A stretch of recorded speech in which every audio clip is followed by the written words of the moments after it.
बापरे.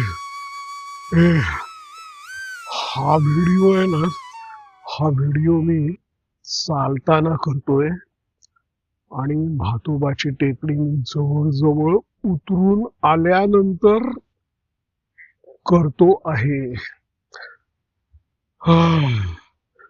त्याला काही बरीच महत्वाची कारण आहेत. सांगतो तुम्हाला. तर नमस्कार मित्रांनो, रवी करंदीकर. हे काय आहे?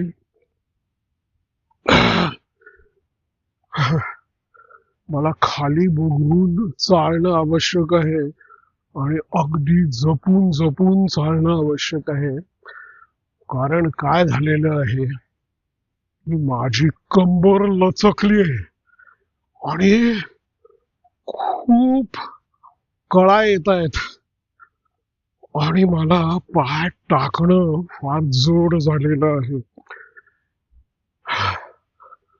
तर त्यामुळे मी हळूहळू जपून जपून चालत पावलं टाकत आहे. आणि ऍक्च्युली माझा व्हिडिओ करण्याच्या मागे एक उद्देश असा आहे की होणाऱ्या ज्या यातना आहेत, तर त्या यातनांकडे कमी लक्ष जावं, लक्ष डायव्हर्ट व्हावं, ही एक गोष्ट आहे. आणि दुसरी गोष्ट अशी आहे ऐका की अरे काय येत असल्यामुळे मी फार अवघडून चालतो आहे, फार अवघडून चालतोय. तर अवघडून चालू नये. आता कंबर लचकलेली आहे ही गोष्ट खरी आहे, पण अवघडून चालणं हा काही त्याच्यावर उपाय नाहीये ना. हलके हलके पण सहज चालावे, म्हणजे पावलं सहज पडावीत ना ती.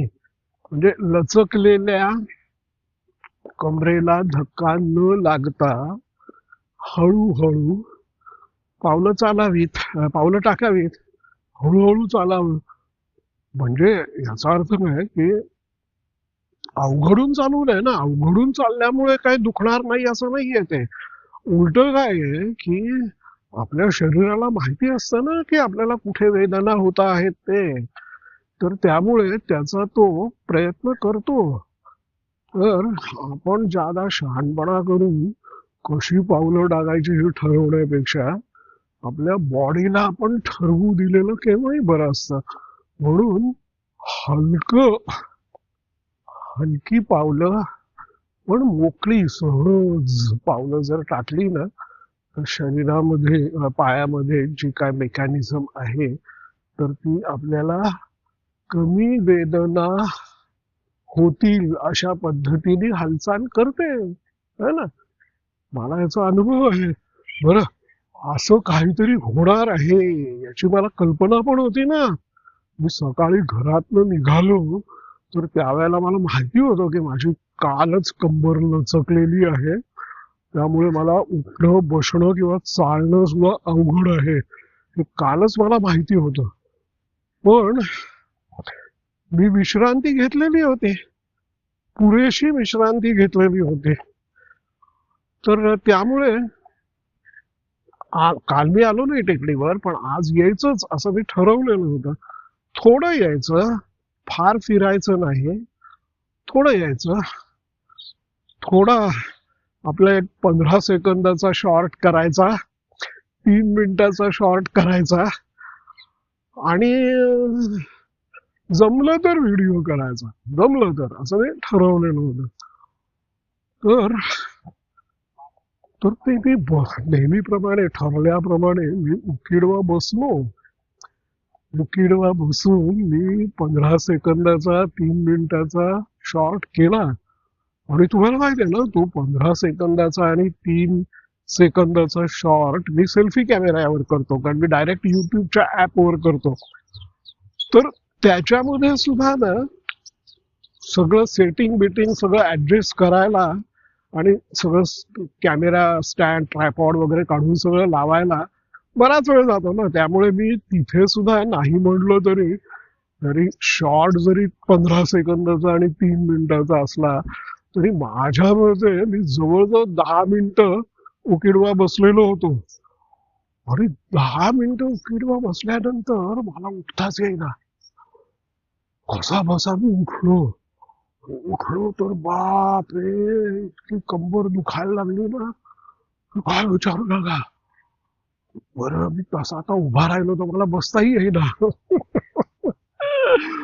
मग मी तसा शांतपणाने थोडा वेळ उभा राहिलो. नंतर हळूहळू पावलं टाकत आलो. पावलं टाकत चालायला लागलो. बरं टेकडी वर होतो त्यावेळेला प्लेन सरफेस होता, पण आता टेकडी उतरायची होती ना.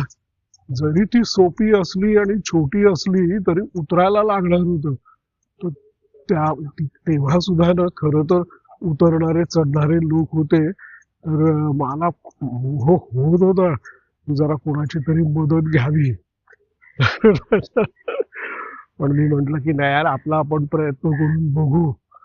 कारण काय आहे, ट्रेक करताना काही वेळेला आपण जखमी झालेलो असलो तरी ऑन आवर ओन आपल्याला यावं लागतं ना ते.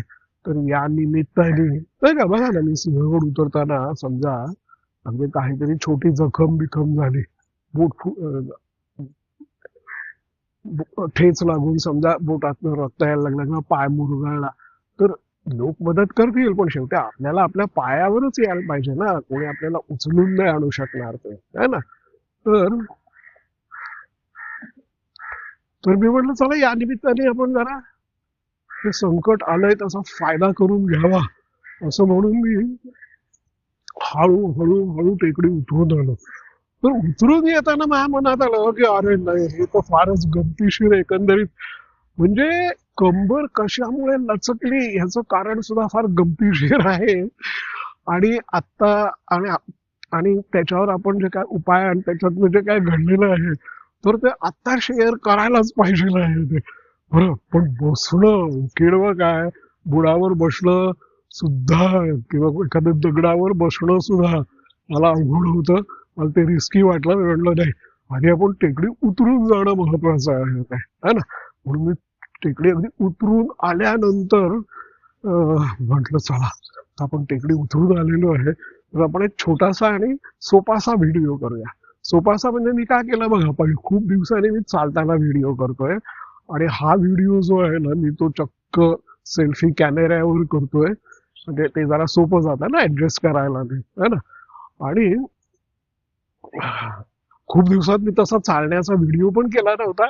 तर चालता चालता म्हटलं हळूहळू हा व्हिडिओ करूया. तर म्हणून मी हा व्हिडिओ करतोय. तर आता हे कंबर लचकण्याचं कारण काय. पहिली गोष्ट म्हणजे परवाचा व्हिडिओ आठवतोय ना, मी ठरवलं की बसायचं तर उकिडवं बसायचं. तर त्या दिवशी मी पूर्ण उकिडवा बसलो, पण माझ्या मते ते जरा अतिरेक झाला तो. कारण रात्री मी झोपून सकाळी उठल्यानंतर संडासला गेलो तर त्यावेळेला मला संडासला बसता आलं, पण काय झालं कोणास ठाऊक, मी ढोंगळ धुवत असताना माझी कंबर लचकली. आणि आणि मला उठता येईना. पण माझ्या संडासमध्ये बार आहे तर मी बारला धरून उठलो, पण मला उभं राहता येईना, एक पाऊल टाकता येईना, संडासच्या बाहेर येता येईना. तेव्हा तेव्हा माझ्या मनात आलं की छायला ते योगासन वगैरे करताना सांगतात ना की तुमचं शरीर लवचिक नाही आहे तर जरा अतिरेक करू नका, हळूहळू प्रयत्न करा. म्हणजे आता समजा साधं एक आसन असतं ना की आपण गुडघ्याला डोकं लावतो, तर ते सुरुवातीला पटकन अगदी बळजबरी करून शरीर डोकं गुडघ्याला लावायचा प्रयत्न करू नका. जेवढं तुम्हाला ते वागता येईल तेवढं वाका. दररोज करत राहा. हळूहळू काही दिवसांनी तुमचं डोकं गुडघ्याला लागेल असं ते सांगतात ते. तर त्यांचं म्हणणं हेच असतं की जर आपलं शरीर तेवढं लवचिक नसेल आणि आपण अशी एखादं योग क्रिया केली तर आपल्या शरीराला इजा होऊ शकते. तर मी म्हणलं की अरे, जन्मल्यापासून जी गोष्ट आपण करतो आहे याचा कधी विचारही करत नाही की संडासला गेल्यानंतर ढुंगळ धुणं ही क्रिया एखाद्या योगासना इतके अवघड आहे का? आपल्या कधी लक्षात नव्हतं आलेलं. आणि या वयामध्ये, म्हणजे आता मी 70 वर्षाचा आहे ना, तर या वयामध्ये, या वयामध्ये ती अवघड वाटते योगासना इतकी इतकी अवघड की आपली कंबर लचकली, आपल्याला इजा झाली, आपण जखमी झालो.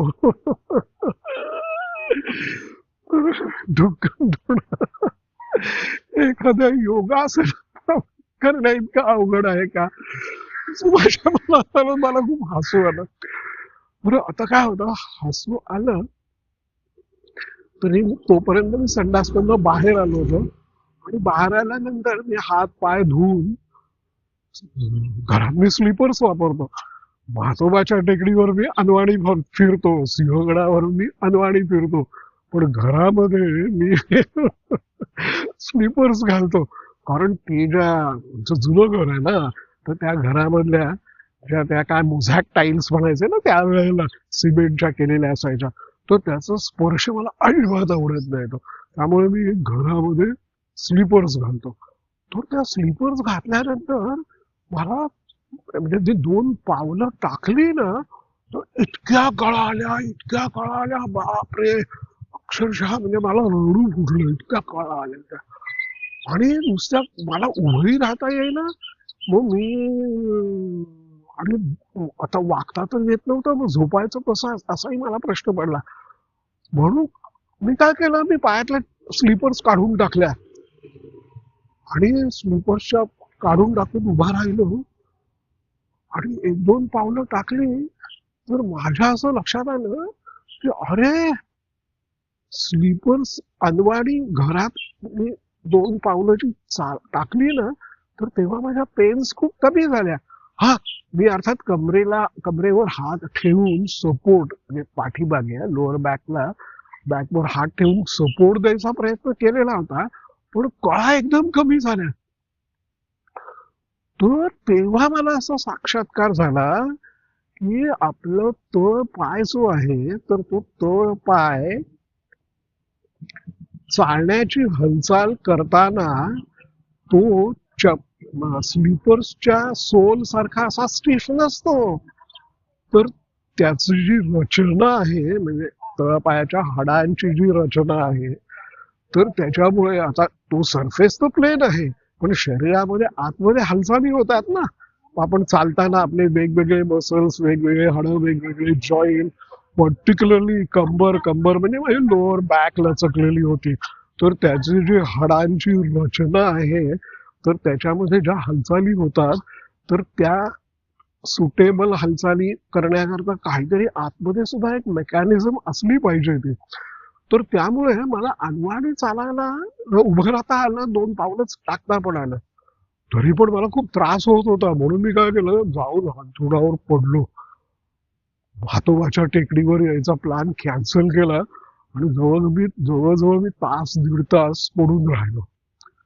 आणि पडून राहिल्यानंतर पाठ टेकून पडून राहिलो. आणि पडून राहिल्यानंतर मी जेव्हा उठलो, उभा राहिलो आणि घरातल्या घरात चालायला लागलो, तर तेव्हा माझी सगळी सिस्टीम, म्हणजे माझा सगळा सांगाड्याची अलाइनमेंट नीट झालेली होती. आणि कळा न येता मला पावलं टाकता येत होते. हे बघून मला इतकं बरं वाटलं ना. म्हणलं अरे वा, एकंदरीत ते बोलतात ना, आता माझी सटकली, किंवा आपण म्हणतो ना, काय तुझा काय स्क्रू ढिला झालाय का, तर किंवा आपला कमरेचा काटा ढिला झाला वगैरे, असे आपले जे वाक्प्रचार आहेत ना, तर ते अगदी बरोबर आहे बरं. कमरेचा काटा ढिला होणं हा वाक्प्रचार ज्यांनी केलेला आहे ना, त्याला शरीर रचनेबद्दल नीट माहिती असली पाहिजे. तर थोडक्यात सांगायचं काय, मी जे कळ आली लचकली कंबर म्हणत होतो ना, तर थोडक्यात त्याचं नक्की वर्णन असं आहे की माझा कमरेचा काटा ढिला झाला. म्हणजे काल सकाळी ढुंगण धुताना माझा कमरेचा काटा ढिला झाला. आता हे सगळं झालं याचं कारण काय होतं की इंडियन संडास, ज्याला वेस्टर्न सिटिंग स्क्वॉटिंग टॉयलेट असं म्हणतात, ते आपलं नेहमी जे असतं ना भारत इंडियन संडास, तसा होत आहे तो. तर मग मला इतका उत्साह आला की मी म्हटलं चला भाजी आणायला जाऊ. म्हणून मी भाजी आणायला गेलो, दूध भाजी वगैरे घेऊन येऊ. टेकडीवर तर काय गेलेलो नव्हतो. तर मी चालत चालत आरामात हळूहळू बरं का, अगदी हळूहळू पण मोकळेपणाने, पण हळूहळू हलके हलके पावलं टाकत टाकत मी गेलो. अहो जरा कुत्र्याला आवरा, माझ्या अंगावर भुंकतय ते, चावेल बिवेल. त्याला ब्लॉगिंग करत जाणं ही गोष्ट आवडलेली नाही, त्यामुळे ते माझ्यावर भुंकायला लागलं. दररोज मी या रस्त्याने जातो, ते मला ओळखतं, पण आज मी ही जी कृती करतो आहे ती त्याला अजिबात आवडलेली दिसत नाही. पण तर सांगायची गोष्ट काय, तो हळूहळू हलके हलके पावलं टाकत टाकत मी भाजी आणायला गेलो कोपऱ्यावर. तो भाजीच्या दुकानामध्ये मला एक गृहस्थ भेटले जे आमच्या जवळच्याच एका रिडेव्हलप सोसायटीत राहतात. त्यांना मी पहिला प्रश्न काय विचारला की हो तुमच्या घरी, म्हणजे आता नवीन रिडेव्हलप फ्लॅट मध्ये इंडियन संडास आहे का कमोड आहे सगळीकडे? तर त्यांनी मला सांगितलं की बिल्डरनी प्रत्येकाला चॉईस दिला होता की मी कन्स्ट्रक्शन सुरू करण्याच्या आधी तुम्ही मला सांगा की तुम्हाला संडास कसा हवा आहे, इंडियन हवा आहे का कमोड हवा आहे. तर ज्यांनी ज्यांनी इंडियन पाहिजे असं सांगितलं त्यांना त्यांनी इंडियन कमोड इंडियन संडास करून दिला तो आहे ना. ज्यांनी ज्यांनी सांगितलं ज्यांनी सांगितलं की नाही आम्हाला कमोड हवा आहे त्यांना कमोड दिला. तर हे ऐकून मला खूप बरं वाटलं, कारण माझी अशी कल्पना आहे की आजकाल नवीन घरामध्ये सरसकट कमोड असतो. तर या बिल्डरनी ज्यांना ज्यांना इंडियन संडास हवा होता त्यांना इंडियन संडास दिला.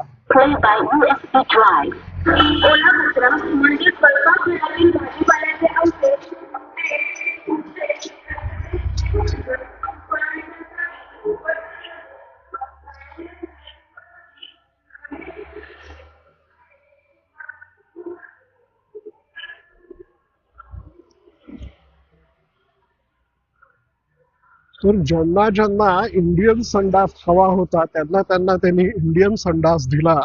हे ऐकून मला फार बरं वाटलं. म्हटलं अरे वा, चांगला बिल्डर आहे. काय नाव तुमच्या बिल्डरचं?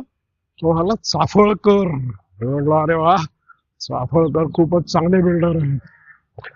मग आता मी पुढचा प्रश्न त्याला विचारला की हा जो तुमच्याकडे इंडियन संडास दिलेला आहे तो रूमची जी फरशी आहे, रूमचं जे फ्लोरिंग आहे त्याच लेव्हलला आहे का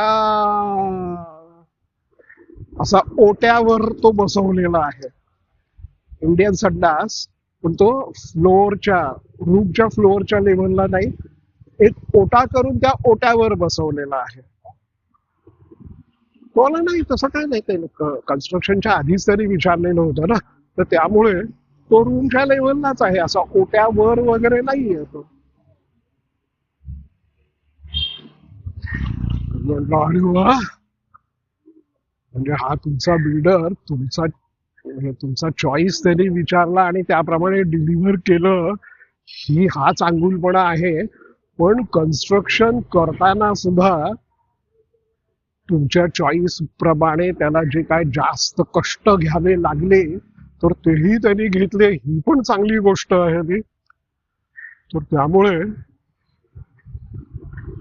तुमचा बिल्डर फार चांगला होता हो, चांगला बिल्डर नेमला तुम्ही रिडेव्हलपमेंटला, असं मी त्याला म्हंटल होतं.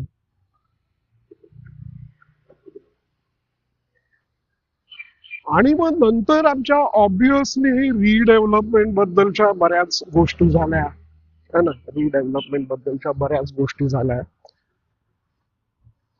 तर त्याच्यामध्ये ना एक महत्वाचा मुद्दा त्यांनी मला असा सांगितला की जो मला अजिबात आवडला नाही.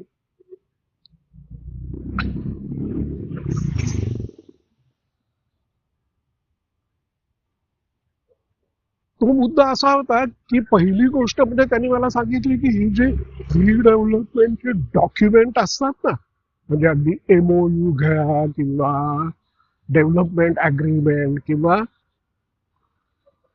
PAAA म्हणजे परमनंट अल्टरनेट अकोमोडेशन अग्रीमेंट, तर ही सगळी जे काय डॉक्युमेंट असतात तर ती सोसायटीच्या सभासदांपैकी फक्त 1% लोकच वाचतात. 1% बरं का. ही इतकी महत्वाची डॉक्युमेंट फक्त 1% लोक वाचतात असं त्याचं म्हणणं आहे. आणि त्याचं म्हणणं म्हणजे अनुभव आहे ना. तर हे ऐकून मला खूप धक्का बसला, अतिशय धक्का बसला. म्हटलं अहो काय कोथरूड मधले सुशिक्षित अनुभवी पांढरपेशे,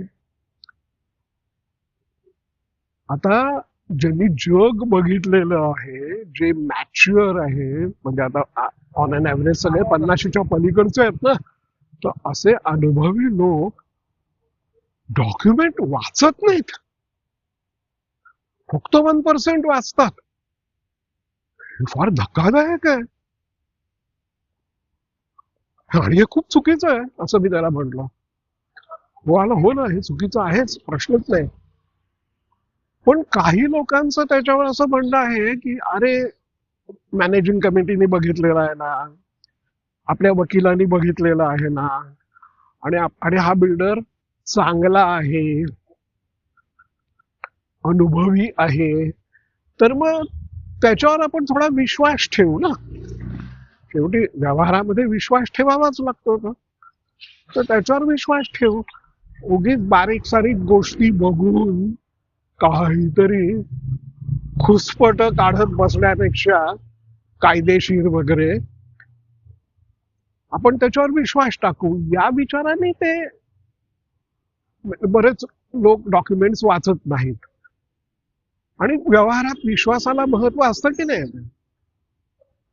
हो असतं ना, डेफिनेटली असतं ना.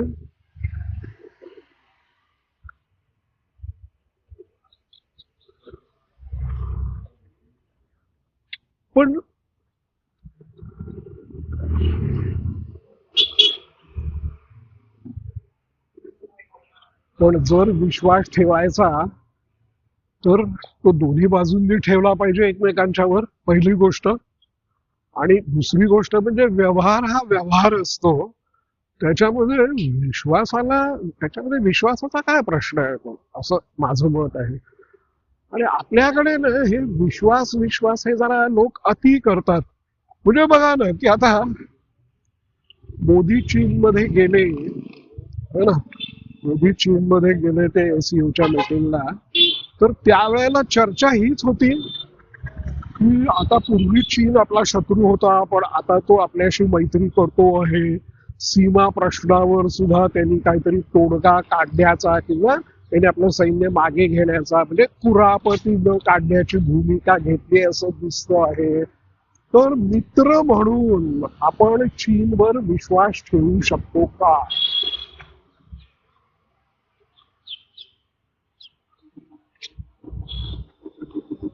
चीनवर विश्वास ठेवू शकतो का? म्हणजे पूर्वी आपला तो शत्रू होता, आता आपले मैत्रीचे संबंध होतील, तर आपण त्याच्यावर विश्वास ठेवू शकतो का? तर हे जे कशावर विश्वास ठेवायचा, विश्वासाचं जे अवडंबर आहे ना, ते मला अजिबात पटत नाही, पहिली गोष्ट.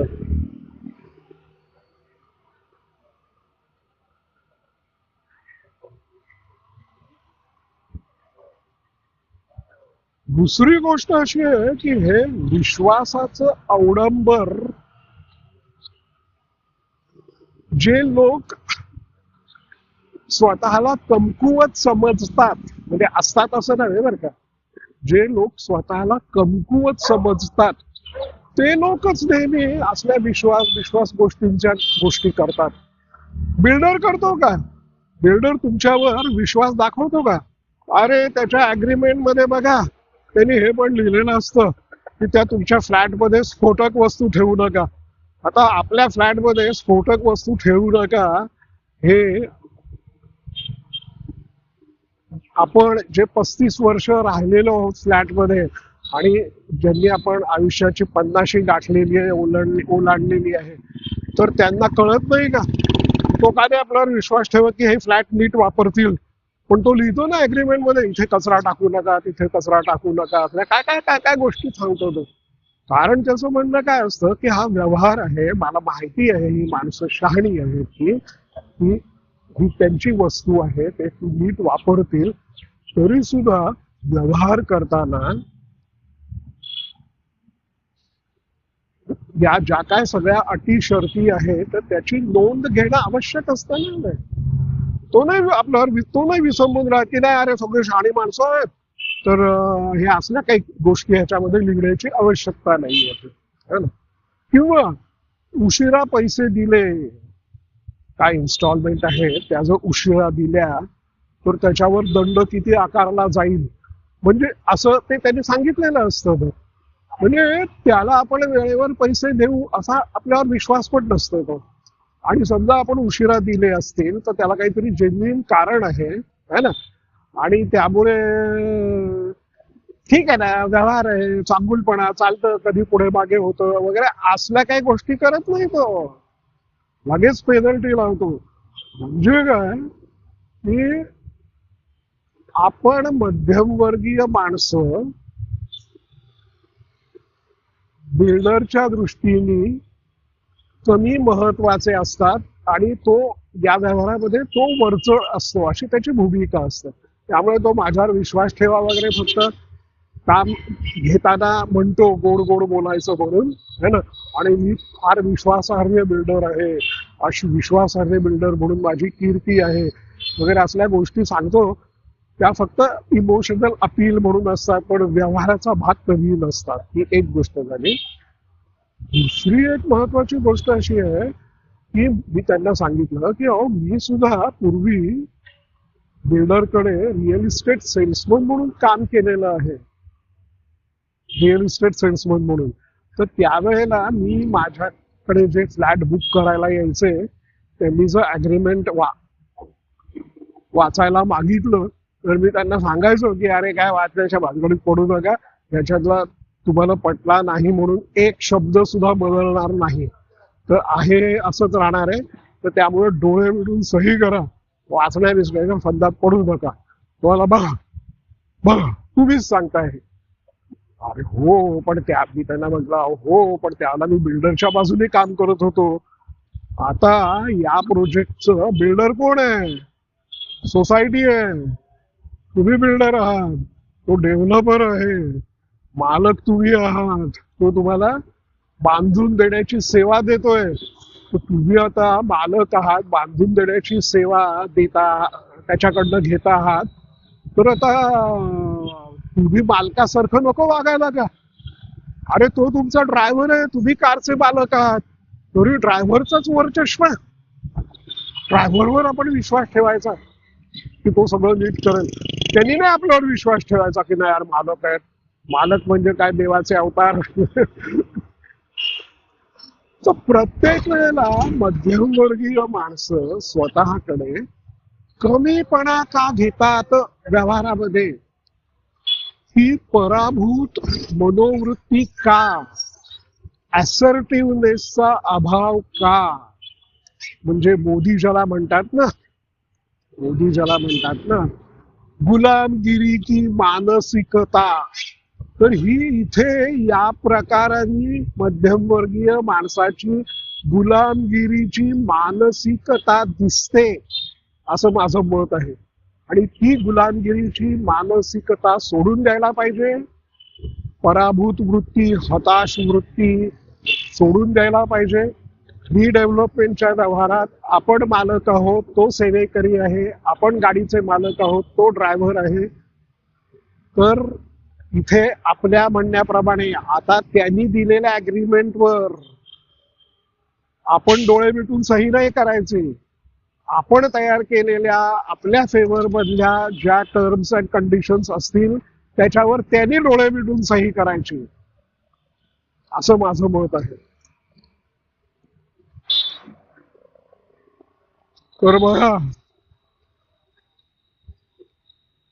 म्हणजे धुंगण धुळ्यासाच्या सारख्या एखाद्या क्षुल्लक गोष्टीपासून आपल्या वृत्तीपर्यंत काल सकाळी मला फार मोठे साक्षात्कार झाले. आहे ना गमतीची गोष्ट, फार गमतीची आहे. चला ठेवतो. हे मी रस्त्याने चालत चालत येताना व्हिडिओ केला. रस्त्यामध्ये खूप ट्रॅफिकचे आवाज झालेले आहेत, तरी सुद्धा मी व्हिडिओ केला. म्हटलं चला आज नॉईज एडिटिंगची परीक्षा होऊन म्हणून, है ना. चला ठेवतो मग आता. बाय.